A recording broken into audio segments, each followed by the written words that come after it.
เห็นสภาพอ่านแล้วบ่ล่ะมีสแต็กโตไว้ใช่กระโดดด้นเด้อ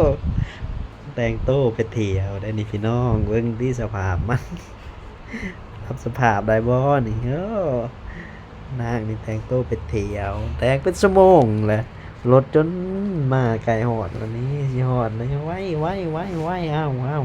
สู้เขาน้องสู้เขาอีหล่าสู้เขาเด้ออีหล่าสู้เขาเด้ออีหล่าคือคำแพงเอ้ยไกลแล้วเหรอบ่เนี่ยผมนี่3-4เถื่อมันอีหยังกับผมวะอืมก่อนสิไปแต่เถื่อแต่งโตเป็นชั่วโมงมันก็โพดแท้แบบนี้หั่นนะยอมรับเลยผู้หญิงเงี้ยมันเรื่องมากเนาะแต่ละคนแต่ละเด้เนี่ยโอ้ย ผู้ใดเรื่องมากแบบนี้เนี่ยเม่นมาเนี่ยเด้อนี่มันเรื่องมากนะฮะได้นี่คำบ่ทายมันก็บ่แล้วยักเถื่อนี่